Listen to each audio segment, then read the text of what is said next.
নমস্কার বন্ধুরা, বুলটি ঘোষ ইউটিউবে সবাইকে স্বাগত জানিয়ে নতুন একটি রেসিপি করছি। আজকে আপনাদের পাকা আমের ফিরনি বানাবো। নমস্কার বন্ধুরা, দেখতেই পাচ্ছেন নিজেদের গাছের আম বাগান থেকে কতগুলো পাকা আম ভেঙে এনেছি। পাকা আমের আপনাদেরকে রেসিপি করে দেখাবো। তার জন্য মালদা জেলা আমের জন্য বিখ্যাত। মালদা জেলায় জন্মগ্রহণ করেছি, আমের রেসিপি তো অবশ্যই দেখাবো। দেখেন কতগুলো আম গাছ থেকে একদম টাটকা টাটকা একদম পেরে এনেছি। দেখেই বুঝতে পারছেন কত সুন্দরভাবে পেকেছে গাছ থেকে আম, গাছ পাকা আম। দেখতেই পাচ্ছেন বন্ধুরা, একদম দেখেন একদম গাছ পাকা আম, একদম টাটকা টাটকা গাছ পাকা আম। নিজেদের বাগান থেকে আমগুলো একদম পেরে নিয়ে এসেছি। দেখেই বুঝতে পারছেন কতটা পেকেছে আমগুলো। এবার আমগুলো আমি ছিলে নেব।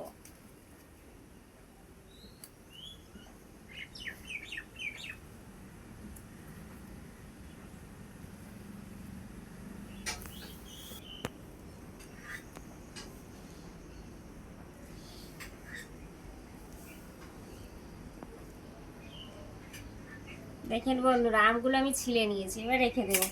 এইভাবে করে আমি সম্পূর্ণ আম আমি ছিলে নেব। বন্ধুরা, আমি সম্পূর্ণ আম ছিলে নিয়েছি। এবার আমি আমটাকে একটু একটু করে করে নেব, আটি আর আমটাকে ভালোভাবে একদম রস বের করে নেব আম থেকে। এইভাবে করে আমি সম্পূর্ণ আমের রস বের করে নেব।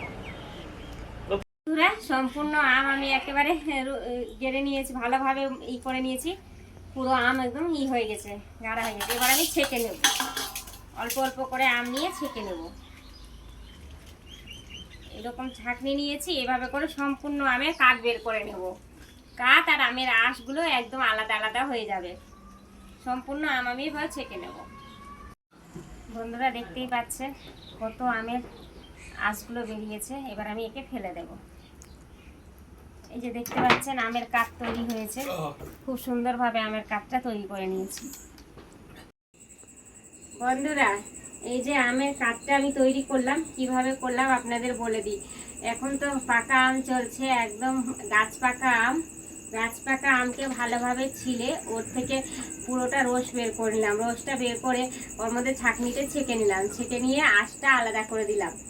দেখেন কত সুন্দরভাবে হয়েছে, দেখেই বুঝতে পারছেন আমি পুরোটা ছেঁকে নিয়ে এসেছি আমের। এবার আমি গ্যাসটা জ্বালিয়ে দেবো।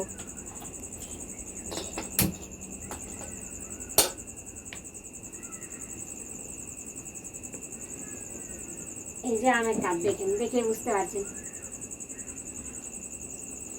এবার আমি কড়াইয়ের মধ্যে ঢেলে দেব।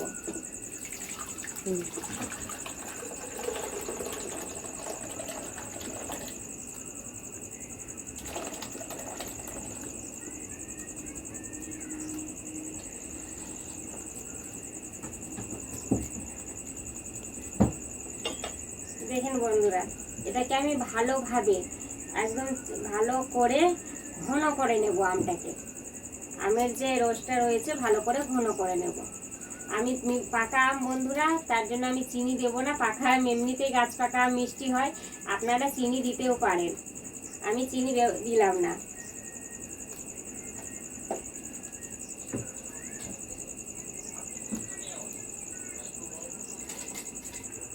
এখন বন্ধুরা, দেখতেই পাচ্ছেন একদম আমটা একদম অনেকটাই আমি ঘন করে নিয়েছি।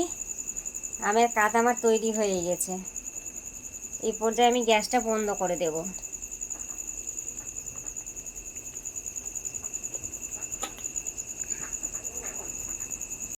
এবার আমি ঢেলে নেব। বন্ধুরা, দেখতে পাচ্ছেন আমি এবার ঢেলে নিয়েছি। আমের কাঠটা দেখেন কত সুন্দর আমের কাঠ তৈরি হয়েছে। আর আমের যে পাকা আমের যে সেন্টই আলাদা। পাকা আমের যা সেন্ট বেরোচ্ছে না, যখন আমি আপনাদেরকে রেসিপি বানিয়ে দেখাবো দুর্দান্ত লাগবে। দেখতেও যেমন সুন্দর লাগবে, খেতেও তেমন খুবই ভালো লাগবে। বন্ধুরা, এই যে আমের কাঠটা তৈরি করেছি, এর মধ্যে এটা গরুর দুধ আছে, গরম করে ঠান্ডা করে নিয়েছি, এর মধ্যে ঢেলে দেব। অল্প অল্প করে ঢেলে মিশিয়ে দেবো ভালোভাবে।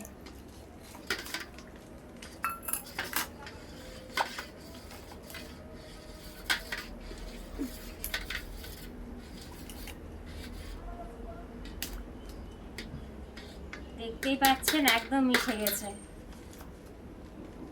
ভাতের সঙ্গে আমি দুধ মিশিয়ে দিয়েছি ভালো করে। এবার আপনাদের আমি খেয়ে দেখাবো। গরমের তাপে বন্ধুরা এইভাবে ফিরনি বানাবেন, আপনারা খাবেন, খুবই ভালো লাগবে, মন আর শরীর খুবই ভালো থাকবে। আপনাদের খেয়ে দেখাচ্ছি, খুবই ভালো লাগছে বন্ধুরা, দুর্দান্ত হয়েছে। এইভাবে আপনারা বাড়িতে বানিয়ে খাবেন সকলে মিলে, খুবই ভালো লাগবে। সকলে ভালো থাকবেন, সুস্থ থাকবেন। আর আমার যে ইউটিউব চ্যানেলটা এখনো পর্যন্ত সাবস্ক্রাইব করেননি, অতি অবশ্যই সাবস্ক্রাইব করবেন। সাবস্ক্রাইবের পাশে যে ঘন্টিটা আছে ক্লিক করে দিবেন, নিত্য নতুন ভিডিও পেতে লাইক ও শেয়ার করবেন। আর আমার এই আমের ফিরনিটা কেমন লাগলো অবশ্যই জানাবেন, কমেন্টে অবশ্যই জানাবেন।